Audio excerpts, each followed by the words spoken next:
everyone. Today we are going to learn chapter number 10 part 2. Previous lecture we are learned what's the use of compiler, what is the translator and how to write the C language first program. इसके पहले के lectures में मैंने आपको compiler के बारे में समझाया, ट्रांसलेटर क्या उसके बारे में समझाया, ठीक है। अब नेक्स्ट जो लेक्चर है part 2, history of C language की शुरुआत कब हुई, ओके उसके बारे में आपको समझना है। उसके बाद आपको मैं डेटा टाइप के बारे में समझाऊंगा। अगर टाइम मिला तो एक छोटा सा एक प्रोग्राम अपने सीखेंगे, how to write the sum of two numbers. Okay now start C language, history of C language. History of C language. C language develop in 1972। C language की शुरुआत कब हुई? 1972 में इसकी शुरुआत हुई इन बेल लैबोरेटरीज। कहां पे इसकी शुरुआत हुई? Bell Laboratories. Creating C language is Dennis M Ritchie. किसने शुरुआत करी सी लैंग्वेज की? तो scientist name Dennis M Ritchie to develop a C language program. It was derived from basic combined programming language। ये जो है कहां से इसकी शुरुआत हुई? तो BCPL में से इसकी शुरुआत हुई। BCPL का फुल फॉर्म है बेसिक कंबाइंड प्रोग्रामिंग लैंग्वेज, जिसको बेसिक कंबाइंड प्रोग्रामिंग लैंग्वेज भी कहा जाता है, जिसका शॉर्ट फॉर्म है BCPL। ओके याद रखना है, एग्जाम में क्वेश्चंस करे जाते हैं। BCPL full form basic combined programming language, commonly used known as a BCPL। उसके बाद है next, the aim of developing a C was to build a system software। C language का जो यूज है, इसका यूज क्या है? कोई भी आपको सिस्टम सॉफ्टवेयर तैयार करना हो, we can use a system software, use the C language। Okay इसके लिए आपको C लैंग्वेज का यूज करना है। आफ्टर 1972 के बाद It was standardized in 1989। 1989 में इसी सी लैंग्वेज को इस नाम से पहचाना जाता है। क्या लिखा हुआ है मैंने? ANSI C।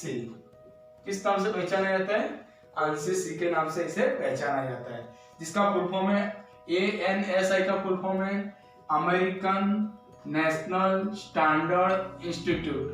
American national standard institute इसका फुल फॉर्म है। ओके ये याद रखना है, क्वेश्चंस में भी फुल फॉर्म आते हैं। ओके उसके बाद है C is a standard language. एक ऐसी लैंग्वेज है structure language. C is a structure language. Okay structure language है। Comment, what is the comment? Comment क्या है?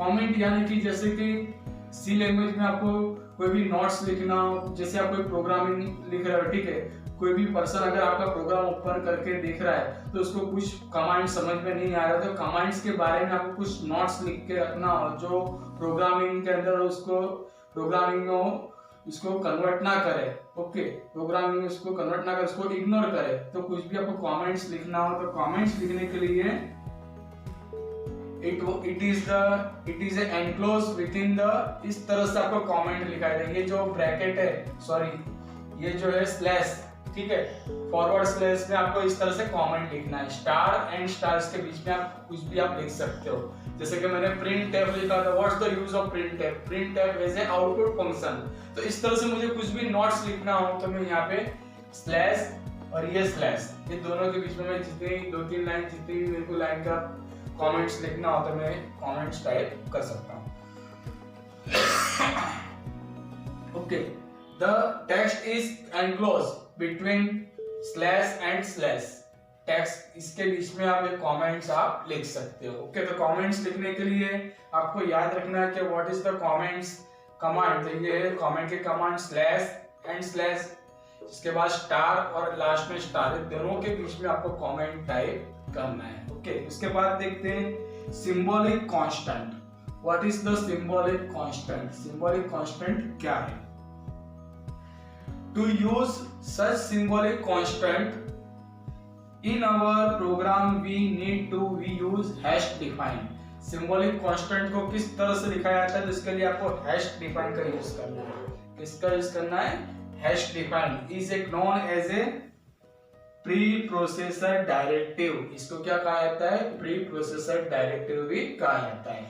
सी लैंग्वेज में जब भी आप कोई ये सिंबॉलिक कांस्टेंट का यूज करते हो तो सिंबॉलिक कांस्टेंट में सबसे पहला साइन हैश का साइन आता है। This is the hash sign, hash defined, यानी कि कोई भी आपको वेरिएबल आपको बनाना हो, आपका खुद का कोई कमांड्स तैयार आपको करना हो, ठीक है, जैसे कि प्रिंट एफ में टाइप कर रहा हूँ, ठीक है, अब प्रिंट एफ का स्पेलिंग जो है 5-6 वर्ड का होता है, कैरेक्टर का होता है, ठीक है, तो मुझे उसको शॉर्ट फॉर्म में बनाने का प्रिंट एफ में खाली मैं पी टाइप करूँ तो भी प्रिंट एफ कमांड चलना चाहिए। तो इस तरह से कोई भी कमांड का आपको शॉर्ट फॉर्म बनाना हो तो we can use the hash define. उसके लिए आपको क्या यूज करना है, हैश डिफाइन यूज करना है, जिसको प्री प्रोसेसर डायरेक्टिव भी कहा जाता है। एग्जाम में भी क्वेश्चंस आता है which is the pre processor directive, तो उसके नेम है हैश डिफाइन। किस तरह से लिखा जाता है प्रोग्रामिंग में, तो उसका मैंने एक सिंपल एक एग्जांपल भी यहाँ पे टाइप करा हुआ है, देखो आपके सामने, हैश डिफाइन प्रिंट, देखो मैंने प्रिंट कैपिटल में लिखा हुआ है ना। तो एक बात ये भी ध्यान रखनी है कि जब आप ये सिंबॉलिक कांस्टेंट का यूज कर रहे हो तो उसमें जो आप वर्ड लिखो तो कैसा लिखना है, कैपिटल लेटर्स में लिखना है। कैसे लिखना है, capital letters. Okay, symbolic constant are defined capital letters, इसमें आपको डिफाइन करना है, कैपिटल लेटर्स में डिफाइन करना है इस तरह से, हैश डिफाइन प्रिंट, इसके बाद पी, यानी कि प्रिंट का मैंने शॉर्ट फॉर्म बना दिया पी, यानी कि दिस इज द वेरिएबल, ये इसकी वैल्यू मैंने बना दी, ठीक है। जब भी मैं प्रोग्रामिंग लिखूंगा तो पी लिखूंगा तो भी चलेगा, ठीक है, पर आपको उसके पहले ये डिफाइन करना पड़ेगा। जब तक आप डिफाइन नहीं करोगे तो आगे आप कोडिंग को आप इजीली नहीं तैयार कर सकोगे। ओके, तो ये था सी लैंग्वेज की theory, history of C language. अच्छी तरह से ध्यान रखना है कि सी लैंग्वेज की शुरुआत 1972 में हुई। किसने शुरुआत करी, बेल लैबोरेटरीज, साइंटिस्ट ने, कहाँ पे शुरुआत हुई, बेल लैबोरेटरीज, एंड किसने शुरुआत करी, बेल लैबोरेटरीज में डेनिस एम रिची नाम साइंटिस्ट ने इसकी डेवलप करा। ओके, उसके बाद इसी लैंग्वेज को कौन से नाम से पहचाना जाता है, इसका कहाँ से उद्भव हुआ, BCPL में से इसकी शुरुआत हुई। ओके, तो जिसका full form basic combined programming language. Okay, 1972 के बाद उसको ANSI C के नाम से पहचाना गया। कौन से नाम से पहचाना गया, ANSI C। ANSI C का फुल फॉर्म है American national standard institute. Okay, फिर इसके बाद कमेंट, तो कमेंट प्रोग्रामिंग में सी लैंग्वेज में आपको इस तरह से कमेंट की भी जरूरत पड़ेगी, आपको कमेंट्स भी लिखना है। ओके, उसके बाद है सिंबॉलिक कांस्टेंट, मैंने आपको समझाया, सिंबॉलिक कांस्टेंट के लिए आपको हैश डिफाइन का यूज करना है, hash define as a preprocessor directive. And किस तरह से आपको इसको लिखना है, तो हैश डिफाइन प्रिंट, ये हमेशा ध्यान रखना है कि कैपिटल में ही आपको लिखना है। ओके, स्मॉल लेटर्स में नहीं चलेगा, ये this is the variable, this is the value. तो ये था हिस्ट्री ऑफ सी लैंग्वेज। अच्छी तरह से ध्यान देके इसको समझना है, वीडियोस देख के बार बार समझो, ठीक है। अब अपने एक दूसरा टॉपिक समझने जा रहे हैं, data type. What is the data type, data type क्या है उसके बारे में समझते हैं। फिर मैं आपको एक अच्छा एक सिंपल एक प्रोग्राम आपको समझाता हूँ, ठीक है। प्रोग्राम किस तरह से लिखना है, आपको एक प्रोग्राम का मैंने समझाया था, पहला प्रोग्राम। अगर ना समझ में आए तो फिर से आप वीडियो देखो, आगे का लेक्चर्स देखोगे तो आपको इसके बाद के लेक्चर्स जो आपको समझ में आएंगे। अगर आप आगे का वीडियो अच्छी तरह से नहीं समझोगे तो क्या होगा, उसके बाद का जो बीच का लेक्चर देखो आपको समझ में नहीं आएगा कि सर ने printf कमांड क्यों लिखा हुआ है, ये scanf कमांड क्यों टाइप करा हुआ है, ठीक है, तो आपको समझना है। फिर मैं इसका प्रैक्टिकल वर्क भी आपको समझा दूंगा, प्रैक्टिकल भी करके बताऊंगा आपको, ठीक है। तो पहले थियरी समझ लो। प्रोग्रामिंग में क्या है कि मैंने आपको पहले भी कहा था कि प्रोग्रामिंग में जितनी लिखने की प्रैक्टिस होगी ना, आपकी लिखोगे ना तो आपका प्रोग्रामिंग और अच्छी तरह से आप कर सकोगे। अगर आप लिखने की प्रैक्टिस नहीं करोगे तो फिर याद नहीं रहेगा तो आप कंप्यूटर में कैसे टाइप करोगे, है ना। तो आपको सबसे पहले प्रोग्रामिंग लिखने की प्रैक्टिस करनी है, इसलिए मैं आपको लिख के समझा रहा हूँ। इस तरह से आप भी घर पे बैठ के प्रोग्रामिंग लिखो, फिर उसको कंप्यूटर पे टाइप करो, तो इससे आपका प्रोग्रामिंग और अच्छी तरह से पक्का होगा और अच्छी तरह से आप याद रख सकोगे।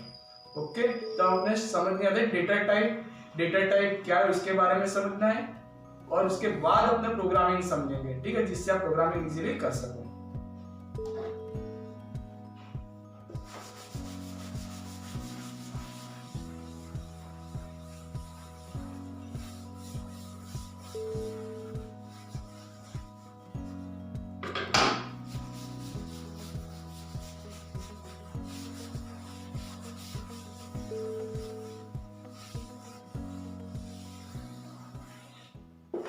नेक्स्ट टॉपिक जो आपको समझना है, डेटा टाइप। डेटा टाइप क्या है?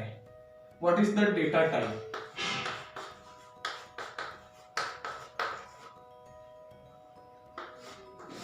डेटा टाइप यानी कि आप कोई भी, जैसे कि वैल्यू आपको प्रोग्रामिंग आप बना रहे हो, ठीक है, तो प्रोग्रामिंग में आपको कोई भी डेटा स्टोर करना हो, तो डेटा स्टोर करने के लिए सभी डेटा अलग अलग टाइप के होते हैं। जैसे कि मार्कशीट का प्रोग्राम दिया कर रहे हो, तो मार्कशीट में रोल नंबर में आप रोल नंबर ही टाइप करोगे, नंबर वैल्यू टाइप करोगे, नेम में आप नेम टाइप करोगे, ओके, एड्रेस में आप एड्रेस टाइप करोगे। तो इस तरह से आपको कोई भी वेरिएबल्स की आपको वैल्यू स्टोर करनी हो, तो वैल्यू किस टाइप में, नंबर है, कैरेक्टर है, तो उसको वो डिसाइड करने के लिए आपको डेटा टाइप के बारे में समझना है। There are 3 types of data type. How many types of data type? 3 types. First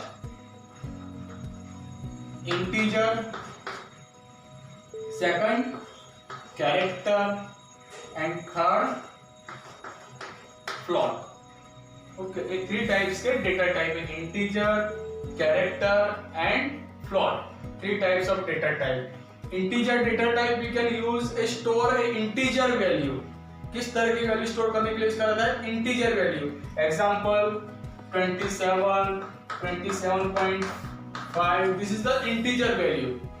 we can store a integer value. जब आपको कोई इंटीजर वैल्यू स्टोर करना हो तो we can use the data type integer. Okay, जब आप integer data type का use कर रहे हो तो इसके लिए आपको साइन यूज करना है %d। कौन सा साइन यूज करना है? %d। कब? कि जब डेटा टाइप इंटीजर हो। Okay, integer data type use कर रहे हो तो साइन यूज करना है %d। उसके बाद एक कैरेक्टर। कैरेक्टर यानी कि जैसे कोई नेम, एड्रेस, एरिया, सिटी, इस तरह से कोई वैल्यू आपको स्टोर करना हो तो we can use the data type character. उसके लिए कौन सा डेटा टाइप यूज करना है? कैरेक्टर। कैरेक्टर जब आप यूज करते हो तो उसके अंदर आपको %c लगाना है। क्या लगाना है? %c। Only for store a 1 character. कितना कैरेक्टर स्टोर होगा? 1 कैरेक्टर। ओके, तो sorry, character data type store है character value. Second float data type. Third number का कौन सा है? फ्लोट। फ्लोट यानी कि जिसमें आपको कोई डेसिमल वैल्यू वाले आपको स्टोर करना हो, फ्लोटिंग पॉइंट वाली आपको वैल्यू स्टोर करना हो, तो उसके लिए आप डेटा टाइप कौन सा यूज कर सकते हो? फ्लोट। एग्जांपल जैसे कि 75.50, तो इस तरह से पॉइंट वाली आपको वैल्यू स्टोर करना हो तो पॉइंट वाली वैल्यू स्टोर करने के लिए आपको डेटा टाइप कौन सा यूज करना है? फ्लोट डेटा टाइप यूज करना है। ओके, जैसे कि अमाउंट है, अमाउंट, परसेंटेज, फिर क्वांटिटी, इस तरह से आपको कोई भी वैल्यू स्टोर करना जिसमें डेसिमल पॉइंट आता हो तो we can use the data type float data type का यूज करना है। जब आप फ्लोट डेटा टाइप यूज करते हो तो उसके लिए साइन यूज होगा %f। ये याद रखना है, एग्जाम में ये साइन आते हैं। How many types of data type? Integer, character, float. Okay, integer, character, float. उसके बाद इंटीजर यूज कर रहे हो तो %d आएगा, कैरेक्टर यूज कर रहे हो तो %c, और फ्लोट आप स्टोर कर रहे हो तो %f का यूज करना है। ओके, तो ये डेटा टाइप है। आपने कोई भी प्रोग्राम बनाएंगे तो पहले आपको ये डिसाइड करने पड़ेगा कि कितने डेटा टाइप यूज करने हैं, नंबर है, कैरेक्टर है कि फ्लोट है। तो ये आपको समझना जरूरी है। ये आप अच्छी तरह से समझोगे तो इसका जो नेक्स्ट प्रोग्राम है आपको अच्छी तरह से समझ में आएगा। ओके, आ गया समझ में सबको? इंटीजर के लिए %d, character %c and float %f। ये साइन भी याद रखना है और इसका यूज भी याद रखना है। ओके, तो अब अपने एक सिंपल प्रोग्राम देखते हैं। प्रोग्राम समझने के बाद आपको पता चल जाएगा आगे के दूसरे प्रोग्राम भी आप इजीली समझ सकोगे। तो प्रोग्राम के पहले आपको सबसे पहले आपको क्या करना है? आउटपुट तैयार करना है कि आपको किस तरह का प्रोग्राम चाहिए। ठीक है, तो अपने प्रोग्राम का मैं पहले आउटपुट बना रहा हूँ, फिर उसके ऊपर से अपने प्रोग्रामिंग कैसे लिखना आपको समझाता हूँ। Okay,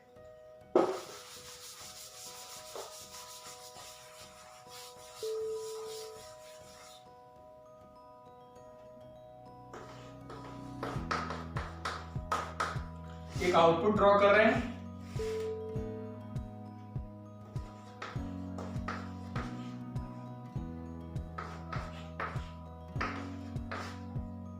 enter number 1, enter number 2 and sum is some.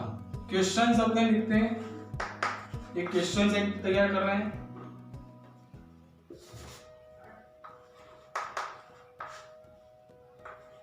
Right a programme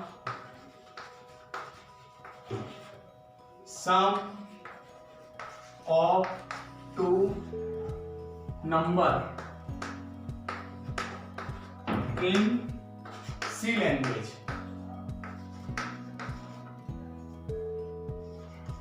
exam में आपको इस तरह से क्वेश्चंस दिया जाएगा कि write a program sum of two numbers in C language. C language में टू नंबर का सम करना है, तो आप किस तरह से कोडिंग तैयार करोगे। तो आपको पहले ये ध्यान रखना कि सम ऑफ टू नंबर्स, तो आप क्या ध्यान में रखोगे कि टू नंबर्स का सम करना है, तो आपको पहले टू वेरिएबल्स डिफाइन करने हैं, फिर उसका क्या होना चाहिए, वैल्यू इनपुट कराना है, वैल्यू इनपुट करने के बाद क्या होना चाहिए, उसका सम होना चाहिए। तो मैंने किस तरह से आउटपुट बनाया, एंटर नंबर 1। यहाँ कोई भी नंबर यूजर एंटर करता है, जैसे कोई भी वैल्यू टाइप कर रहा है, फिर यहाँ पे कोई भी वैल्यू टाइप कर रहा है, तो उसका सम ऑटोमेटिक आना चाहिए।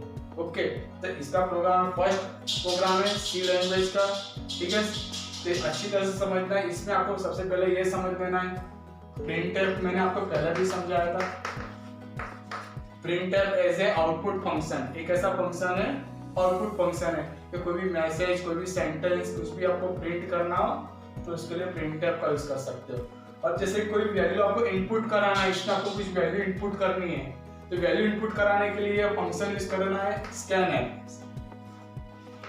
कौन सा फंक्शन यूज करना है, स्कैनफ फंक्शन।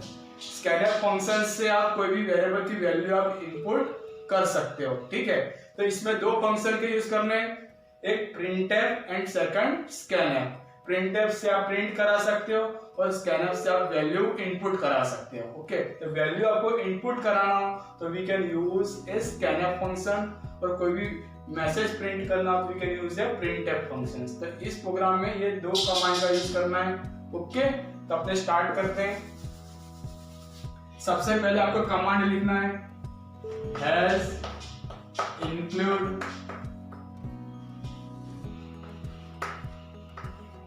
stdio.h, उसके बाद हैज इंक्लूड conio.h। ये मैंने पहले के लेक्चर में आपको समझाया हुआ है कि std यानी standard input output dot h header file, conio.h constant input output dot h header file. Okay, उसके बाद next void main। void main is a main part of the function C language, a main part है।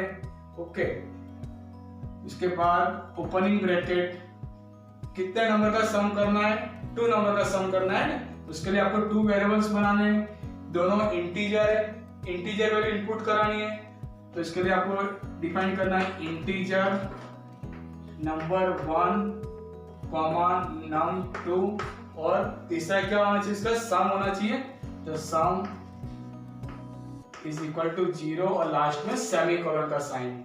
सी language जैसे case sensitive language है, इसमें आपको small में type करना है, ठीक है। वेरिएबल आप जैसा डिफाइन करो वैसे आपको इनपुट कराना है। उसके बाद फर्स्ट कमांड, इसका CLR SCR और लास्ट में semicolon. CLR SCR as a clear screen, screen को क्लियर करने के लिए। ओके, तो आपने पहले तीन वेरिएबल डिफाइन करे, num1 num2 एंड सम। सम यानी कि टोटल करना है, ठीक है। तो we can define it 3 variables. उसके बाद ये आपको प्रिंट करना है, एंटर नंबर 1। ओके, तो उसके आप लिखोगे printf,